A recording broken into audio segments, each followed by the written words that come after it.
Okay, right. Well, welcome everybody. It's great to be with you. Obviously, I can't see you, but it's lovely to be with you. I think we have around about 50, something like 50 or 60 people coming along today. So welcome to all of you, and welcome to this session on emotional intelligence, which I'm really happy to be able to show you today and work with you today on this. If I can just do an introduction here. This is part of a number of sessions that we're putting on through the Sir George Buckley Leadership Centre, which you'll probably know about. But the centre offers development programs, as you can see here, that are leading edge global insight from the Huddersfield Business School, combining practical application of learning, enhanced self-awareness, peer group networks, and specific organisation-based leadership projects. And the things that I'll be particularly working on are the CMI Level 7 Award in Strategic Leadership and the CMI Level 5 Award in Leadership, Management and Leadership as well.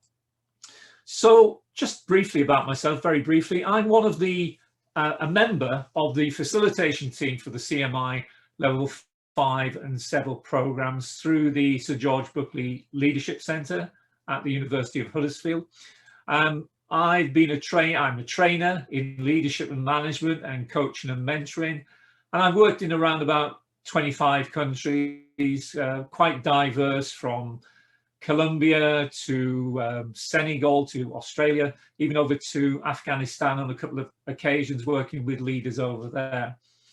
And I've written a number of books, including one that's called A Mindset for Success. And I do one-to-one executive coaching as well. But primarily here, it's about me working with you, hopefully at some stage, that would be great, on the CMI Level 5 and 7 programs. So the purpose of today really is that these sessions, and there are 5 of these in total, one has already happened, and the second one obviously is today, and then there are another 3 that I'll mention at the end of the presentation, are to give people a taster of some of the content and style of the CMI programs, as well as a bit of summer injection, hopefully, of leadership inspiration. And the sessions will be recorded, just to let you know. So you'll want, no doubt, to turn your camera off. You also will be on mute, but we can allow you back off mute. Jordan will do that on occasions, as I'll mention. But you can use the chat facility throughout if you've got any points you want to make throughout. And then at the end, we'll hopefully have time for a Q&A session at the end. And that is the time when we can take you off mute. In order to do that, if you just use that, putting your hand up kind of symbol, and then Jordan will unmute you and you'll be able to ask a question, or alternatively, you can just use the chat facility. Now, the agenda we've got for today, I just want to show you how this will work, the kind of format. And I'm going to use a system that was designed by this lady called Bernice McCarthy. She's an educationalist, and what she did was to study how we want, whether we're young children in schools or we senior executives in an organization, whoever we are, we tend to have a number of questions that we like to have answered.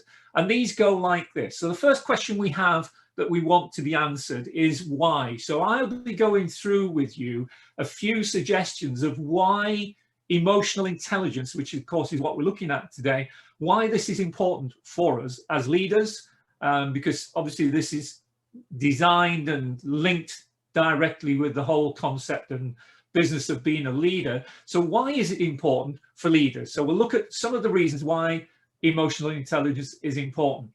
And then we've got the what. So what is exactly emotional intelligence? Now, there is a whole industry out there, I would say, of people writing about emotional intelligence, working on emotional intelligence. And what exactly is it? We'll be looking at specifically the model that's being designed by Daniel Goleman. There are other models, but we'll be looking at the model of emotional intelligence that he has designed. And then the how. So how do we use emotional intelligence? And indeed, how can we expand on our emotional intelligence it is most definitely, well, I won't say this, I was going to say something, but I'm going to ask you a question about this later on. So, but how do we actually expand and develop our emotional intelligence?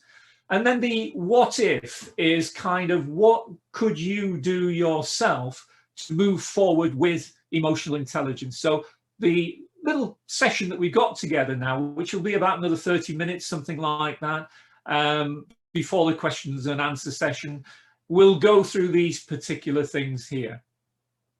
I mentioned Daniel Goleman, and back in 1995, Daniel Goleman brought out this book, which is Emotional Intelligence, Why It Can Matter More Than IQ. And the Time magazine rather cover read at the time, what's your EQ, emotional quotient, just like your IQ, the intellectual quotient. It's not even a number, but emotional intelligence may be the best predictor of success in life, redefining what it means to be smart. And I kind of run emotional intelligence courses with people over a number of days in a number of different locations. And for me, I'm passionate about it. It's something which I think is enormously important. And this is why I'm running this session with you today. I just wanted to mention this particular chap here. I don't know whether, you know, I can't ask you this question at the moment and in the sense of you giving an answer, but you might know this person. He's a person called Louis Urzua. And I just want to read to you a little bit about Louis Urzua. We know that leadership is not about having a position or power or getting people to do your bidding out of fear. True leaders like Louis Urzua are followed heart and soul, even in circumstances that seem impossible and hopeless. The heroic rescue, and this is what this is all about, of 33 Chilean miners that were trapped for 69 days, 2,000 feet below the ground in 2010, riveted people all around the world. But the most miraculous part of the story is not so much the rescue. The real miracle and most inspiring part of the story is how this shift boss, Louis Urzua, managed to overcome darkness, despair, and the prospect of starvation to mobilize a team who worked together to ensure that every man survived and thrived in the worst of conditions. So what made Louis Urzua that leader? And I think there's a lot of emotional intelligence, and I think you'll agree with what he was able to bring to this situation, which enabled them to ultimately have the success of being free. First of all, he built up a reputation. Urzua, the mine's shift leader, had a reputation for protecting and caring for his team. According to a former employee named Robinson Marquez, Marquez actually said he's very protective of his people and obviously loves them. This reputation had to be pivotal when he needed to convince 32 other hungry miners, many of whom had thought they'd be rescued, in fact, in the first few days, to ration 2 days worth of supplies to last 17 days until they were actually discovered. And the miners, at Urzua's urging, reportedly ate 1 teaspoon of tuna and half a glass of milk each 48 hours. So he built up this reputation which supported what he needed to do and wanted to do. The second thing is teamwork. Everybody wants to survive. In crisis, it's tough to keep people focused on the task, focused on the team rather than themselves. One of the techniques that Urzua used to remind the miners that they were in this together was to have everyone eat their poultry rations in the same spot at the same time. Knowing that there could be no cheating, that no one had more than another, had to help obviate the natural tendency to break away from the team into an every man for himself mentality that would have sunk them all. By the end, the miners were so bonded that they asked the rescuers if they could all remain on the site until the last man was brought to the surface. And not surprisingly, Urzua was the last man out. The third thing is focus. What differentiates people able to thrive in crisis situations is an unrelenting focus on the job at hand and the ability to live in the moment. It's important not to overthink about the obstacles. It's impossible, in an impossible situation, thinking about the chance of success is a sure way to fail. In a crisis situation, great leaders focus on the plan of action. It's vital to focus on the goal and not on the odds. Everything Urzua had his men do was focused on getting out and surviving in the interim. In addition to rationing food, he had the men use the heavy equipment in the mine to dig for fresh water. But this equipment was used sparingly because it would foul the air, and so they needed to use it sparingly. He also had men map their tunnel and build a latrine. These actions not only helped them have the hydration and the oxygen needed, but it gave them hope and direction. After all, there's no point in having a well if you're going to survive. By saying we need a well, Urzua was actually saying we will survive. Let's focus on how. The next one of these is discipline. Every miner had a job. One became the religious leader. Others helped map their tunnel to see the potential ways out. Urzua organized work shifts, giving each miner responsibilities that kept them busy, improving their living conditions, and emphasized that the individual's importance to the team. They maintained a schedule, shining lights to simulate day and night. They also maintained a strict diet, even after they were delivered food after 17 days. They were focused on a goal, getting out. They needed to be disciplined to keep their living conditions acceptable and also to keep their waistlines in check in order that they could be lifted to safety. There was shared credit as well. When it came to speak to people at the surface, Urzua stepped aside, preferring to have another miner narrate a video that was requested by health officials. While miners in and out of the shaft talk about Urzua's leadership, Urzua talked about their skills and the welfare of his men. And finally, a higher purpose. Urzua appealed to the higher purpose of each of the men. Urzua told the miners that they must survive because they were needed at home by their wives, their mothers, their children. They needed to overcome darkness, starvation, and despair because they served a bigger purpose in the world. Now, he said, let's dig a well. And I think that little story of Louis Urzua is really intriguing. It's intriguing as well that Jacinda Ardern, who I personally admire a great deal, has said this. One of the criticisms I've faced for years is that I'm not aggressive enough, that or assertive enough, and that, my apologies, and or maybe somehow because I'm empathetic, I'm weak. And I totally rebel against that. I refuse to believe that you cannot be both passionate and strong. And certainly passionate is something about being an emotionally intelligent leader. So we're going to look at the why first of all. Why is emotional intelligence important? I think we've got a brief taster of that, hopefully, from the Louis Urzua story, but let's look at why it's important. Well, there are some good reasons, and I've chosen just a few of these, the 5 good reasons that let's have a look at. Studies have shown that high emotional quotient, or EQ, boosts career success, entrepreneurial potential, leadership talent, health, relationship satisfaction, humor, and happiness, from the Harvard Business Review.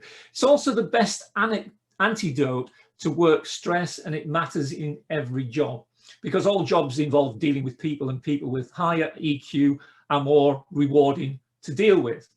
There's a growing body of research findings that scientifically demonstrate that emotional intelligence predicts how well we perform at home, in school, and the workplace, and a couple of others. Studies of close to 500 organizations worldwide that were reviewed by Daniel Goleman indicate that people who score the highest on EQ measures rise to the top of corporations. Not always, but often. Star employees possess more interpersonal skills and confidence, for example, than regular employees who receive less glowing performance reviews. And finally, 46% of newly hired employees will fail within 18 months, 89% for lack of soft skills, such as professionalism or an ability to get along with others, which are very much about their emotional intelligence. So if EI is so important, why don't we measure it more? Before I became a consultant about 20 years ago, working in the kind of field I'm in now, I worked in schools, and schools are dominated by the IQ tests that they carry out. Why don't they do more about the measurement of emotional intelligence or EQ, emotional quotient? Maybe it's something like this. Could it be that we count the things that are easy to count, but not everything that can be counted counts? And that's not my words. In fact, that's often a paraphrasing of what Albert Einstein is apparently quoted as having said. Is it that we count the things that are easy to count? That things like, I suppose, technical skills are easy to count, whereas these things which often people talk about as being the soft skills are hard to count, and maybe we don't therefore do it in the same way we would do with those other skills. It's also been shown, EI, to support these sorts of things. Self-actualization, the students of you who are interested in Maslow's pyramid will know that's at the very top of the pyramid. Self-actualization is that sense of doing something that truly has a purpose, that you just do it because you love it. You really are involved in it. Optimism is also a key part of what EI, apparently from the research, shows that it develops in people. Stress tolerance, happiness, and assertiveness. So those are 5 other things in the why emotional intelligence is important, that the research indicates that these sorts of things are inherently part of the way people with great emotional intelligence develop these kinds of attributes. So I'm going to ask Jordan in a moment to do this poll with you, and we'll show you the results of everybody who submits this, if you like, and then we'll put it on the screen as well. So research shows, my daughter's just ringing, research shows that EI supports a number of important aspects of work and our general life, and life in general. Which of the following would you consider to be the most important factor for you at this stage of your life and career? So we've got happiness, the things I just showed you: happiness, assertiveness, self-actualization, optimism, stress tolerance. And Jordan will put this up on your screen now, and we'll just give you really a few seconds, maybe 1 minute to do it, and then we'll give you a sense of what the results of this are.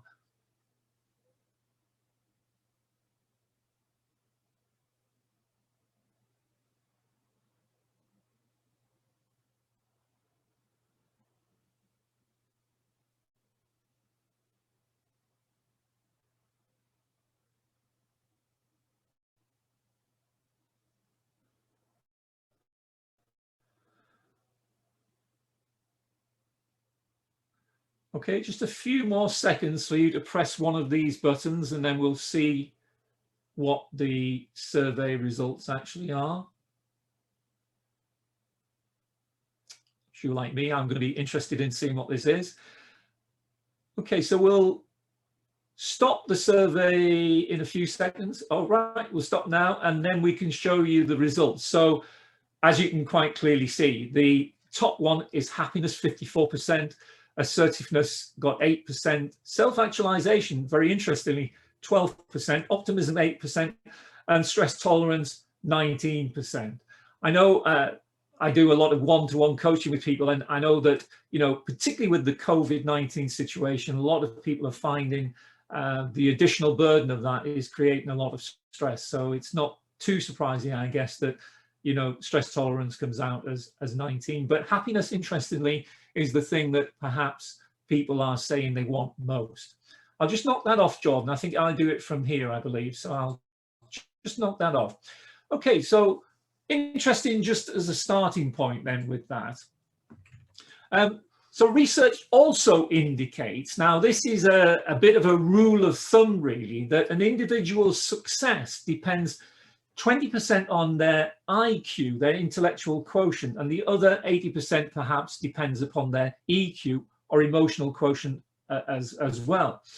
Now, you know, when Goldman talks about this, Daniel Goleman talks about this, he says that this can't be absolutely rigid, of course. But I think if you think about your own circumstances, one way of viewing this is that your IQ, in order that you can achieve the certificates, the degrees, the PhDs that some people might have, is very much about your IQ. But when you're in that job, when that gives you the ticket to get into the job, what is it that defines a person's success? And if you look around you, as well as, of course, yourself, I'm sure it's a lot to do with what we call this EQ, this emotional quotient, which we're going to go on to in a moment to see exactly what this is. And that's what we're going to do now. So let's have a look at what emotional intelligence is all about. And this is the Daniel Goleman model. So there's 4 dimensions to it, effectively, plus motivation, and it goes like this. So we've got along the horizontal 2 things, which are about our awareness of people and awareness of ourselves and our actions that we take as well. On the vertical scale, we've got about ourselves and then other people. And the fundamental one that Goldman says is the most important one. And if we don't get this right, it's difficult to get all the other stuff right. The thing that is most important, he says, is self-awareness. I'm sure you, like me, have met some people who have enormous self-awareness, and then other people who, quite frankly, don't seem to have any sense of the way they seem to operate, and can be metaphorically like that bull in the china shop. So self-awareness is the first one.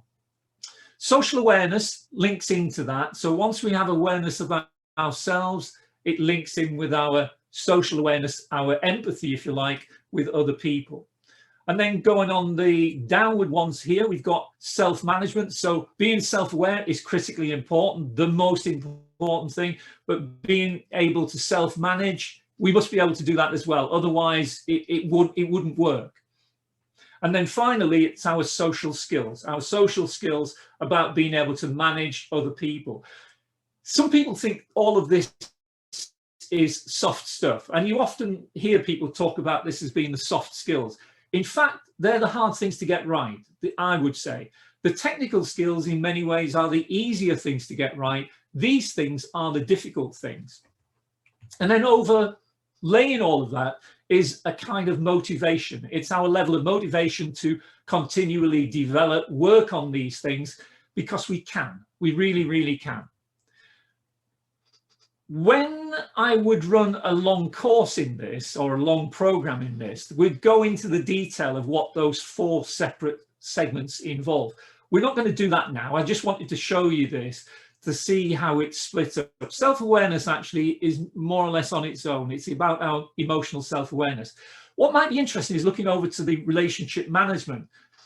Interestingly, in there is things like conflict management. So being an emotionally intelligent leader isn't about stepping aside or always being, I don't know, somebody who just goes around praising people or shining all, you know, with optimism, although that's incredibly important.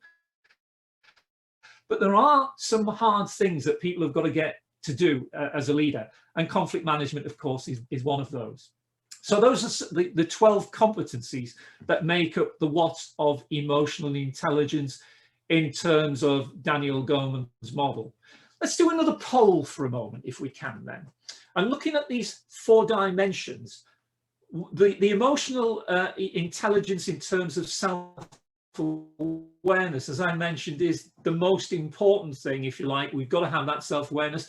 And this is just a little way that I often say to people at the very beginning of a program on emotional intelligence: where do you think you need to work at the moment? What are the 4 dimensions you personally feel you would like to develop most at the moment? And leading on from that, do you think that emotional intelligence is developmental? Now, be honest about it, of course. Just, you know, it's anonymous, if you like. So just please be honest about this. So Jordan, if you could put up the poll again, that would be great. Thank you very much.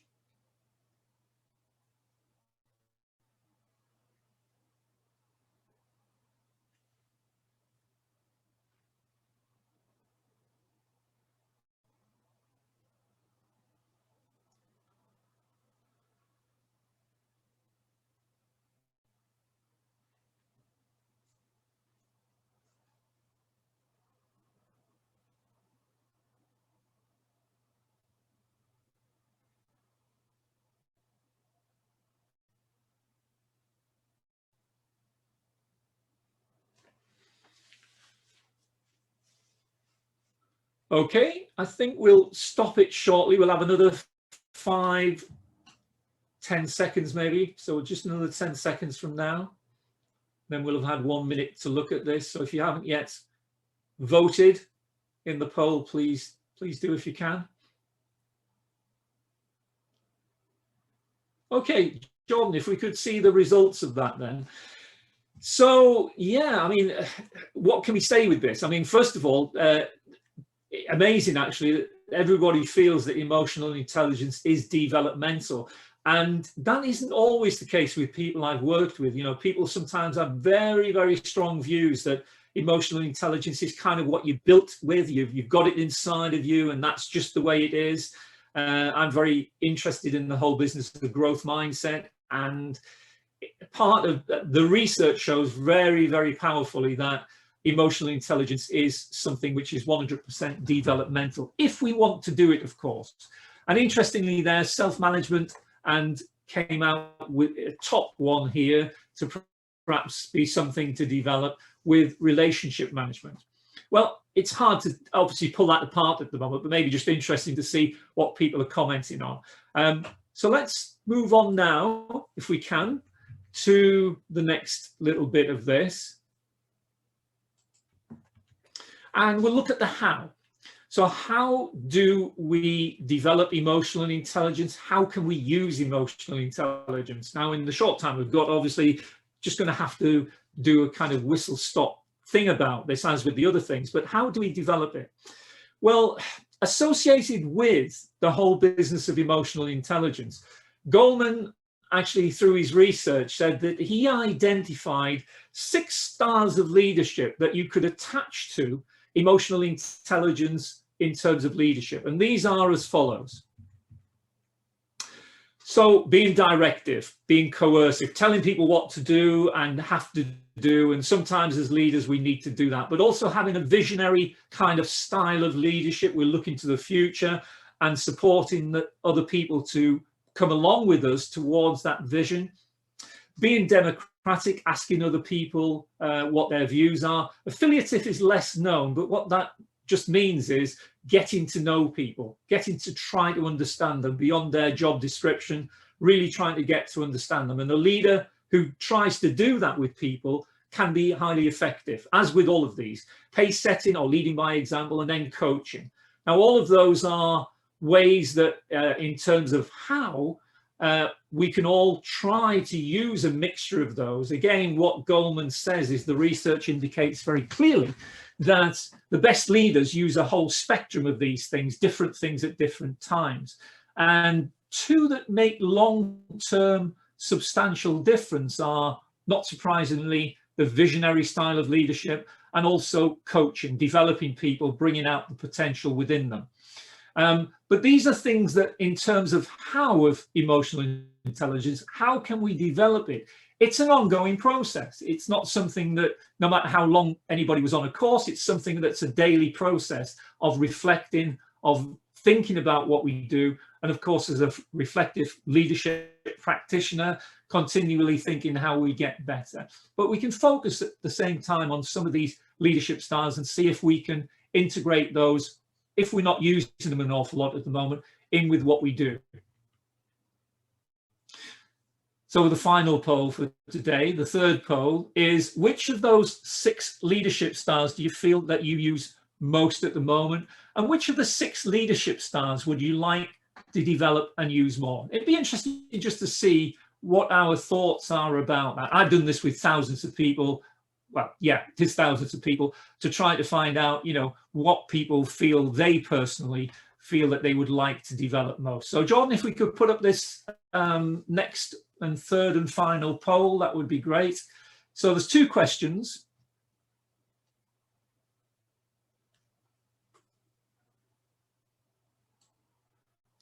For the second question, you'll have to scroll down a bit to obviously insert whichever, or click the one that you want to click.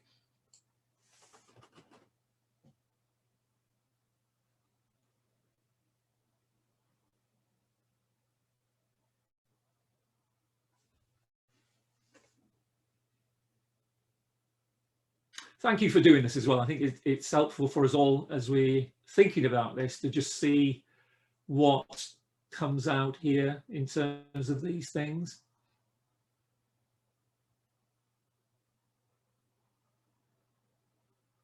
So another 10 seconds just to let you, if you haven't yet done it, put your response in here.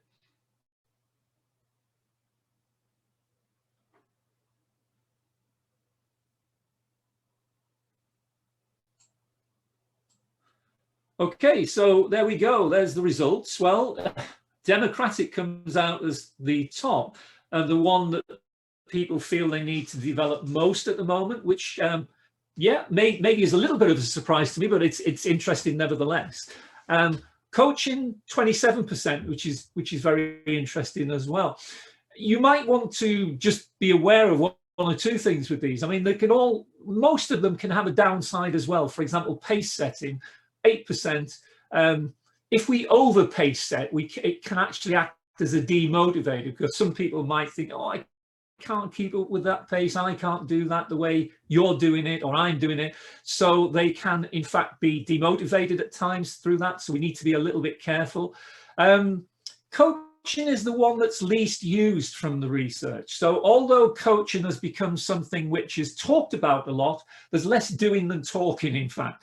So when organizations are analyzed and questioned and researched about this, they find that coaching is the one that's least used, even though we know that the benefits are enormous with something like coaching. Looking at the which of these leadership styles would you like to develop? Interesting. This doesn't surprise me actually. Directive, 31%, the same as coaching. People often struggle, you know, or feel that they back away from that directive thing, which is in alignment with what we've got here. But of course, we have to do it at times. We need to show direction to people, say what needs to be done. It says coercive there. I know I've put directive, coercive with that, but it really can be done in a nice way, of course, a positive way, but basically people often want to be told how to do and what to do. And the coaching at 31% is intriguing, actually, very intriguing. Okay, we'll knock that one off and just move on towards the last part of this, and then give you a chance for any questions that you might have.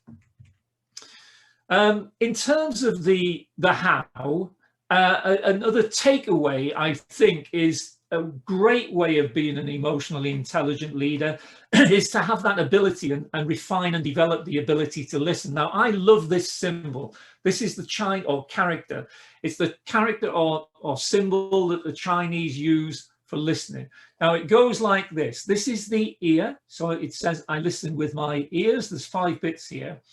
I listen to you with my eyes, with undivided attention, and with my heart. I'll put all of those up on here so you can actually see them once more. So I listen with my ears to you, with my eyes, with undivided attention, and with my heart. And when I'm training people in terms of being coaches themselves, this is something I always show to them, because being a coach, which is one of the styles of leadership, of course, it's absolutely critically important that we develop our listening skills. So we're not multitasking, we're not kind of doing something else, speaking to somebody on the phone and trying to speak to somebody who walks in the room at the same time, something as simple as that, which, as daft as it sounds, people can be caught into a habit of doing those kinds of things.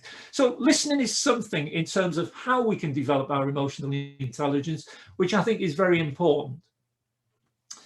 And let's finally move on now to the if. What if?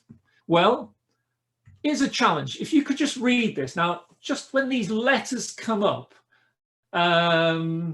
just have a look at it and see what words you pick out of it. Now, do you see opportunity is nowhere or opportunity is now here? Of course, we could read either of those things. And by the way, from my experience, when I show people this, the majority of people, first of all, see opportunity as nowhere. Now, that doesn't mean that people are a glass half empty. That is not the way it is. I don't know what the reason is why we might see that first of all. A lot of people see that first of all. But the point is that when we are living our lives, how we kind of on the lookout for things, how we might be looking for opportunities, looking for things that come along. Our sense of having a mindset, we can set our brains to be on the lookout for things, will enable us often to see things. Whereas if we don't do that, we might not see any opportunities at all. So in terms of the if, maybe looking for opportunities in the workplace that you're in would be a useful thing.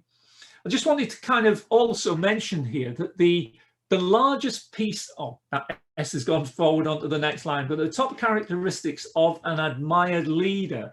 Now, Kuzes and Posner, you may have come across this or maybe not, but they did something called the Leadership Challenge, where they really looked at, it was the biggest piece of research that looked at what did people want from their leaders. And this is what they found, these kinds of things here. These are the sorts of things, these 20 things that people regularly came up with that they wanted from their leader. Now, as you look at those 20 things, and we're not going to do a poll on this, but I wonder if you can fix on any of those in your own mind at the moment as something that you think you want from your leader, or maybe people want from you. And I'm going to tell you what Kuzes and Posner actually found were the top 4 things. So all of those things there, the top 4 things were these. Honesty, 89% wanted an honest leader. People also want somebody who's forward-looking, if you like, visionary, so not stuck in the present or the past, but looking forward. They also want somebody who's inspiring, and they also want somebody who is competent. And I think there we can see a mixture, to be truthful, between some emotionally intelligent aspects of an individual and perhaps some of their IQ stuff. There's perhaps a mixture there, and it's quite difficult, if I'm honest with you, and of course I want to be, in terms of completely differentiating between this thing being about somebody's IQ, or is it more about their EQ? It's quite difficult to say, but I think we can see that something like honesty is not really a phenomenon which is necessarily about their IQ, but it's about a person's EQ and understanding the importance of that. Now, variations in sector, actually, it's interesting with that, just going back to that for a moment, you might think, well, that could vary between sectors. And in fact, there can be variations in terms of the scores. But what they found from this is that in healthcare, it is higher than 21%, for example, which is what health comes out as in general. Higher education comes out as higher than 45%, which I guess is also important. In further education, being supportive is higher than 35%. But the interesting thing is that in all sectors, the 4 characteristics that I just mentioned to you, with honesty at the top, come out as being the most important things that people want. Now, just as we finish here and come to the close now, recognize incredibly well, of course, Princess Diana. And Princess Diana, going back in the 1980s, I've just written this down, so I'll read this out for you. In 1980s, AIDS arrived on the world stage. It was a new, frightening disease with no cure and was rampaging through communities and countries. People believed that you could catch AIDS from touching someone who had it, or even sitting on the same toilet seat. Sufferers were shunned, and up to 50% of people polled in the United States, for example, believe that those with AIDS should be quarantined. On the 19th of April, 1987, Princess Diana, one of the most famous people in the world, opened the first unit in the UK dedicated to treating people with HIV and AIDS. During a visit, she shook the hands of patients without wearing gloves, and she changed people's perceptions of the disease forever. A lot of great leadership, and I'm not putting Diana on a pedestal here, it's just an example, but a lot of great leadership is about those things that we take to our heart, about the emotional intelligence, and not necessarily about the IQ aspect.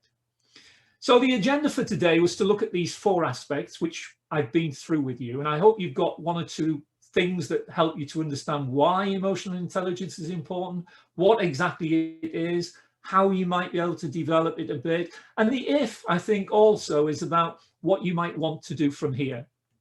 Now, what you might want to do from here is, one thing is we've got another 3 sessions, events coming up, and you can see the dates there. The 7th of July, 21st of July, and then the 19th of August. One has already been, but you can look at that on YouTube, for example, which I've had a look at it, and it's a great session that Naomi ran earlier on motivation, which is fantastic. And these are some other sessions that are coming up. And if you want to register for any of those, you can search for the Sir George Buckley Leadership Centre on Eventbrite, no doubt as you've already done perhaps, or get in contact with a member of the team. And the way of doing that is at the end of this presentation. Next steps, well, both CMI Level 5 and Level 7 accredited programs are starting in September. I really would love, absolutely love, to see you on those if you feel that this is something that you'd really like to pursue. Level 5, you probably know, is at degree level. Level 7 is kind of through off-qual, designated to be at master's level.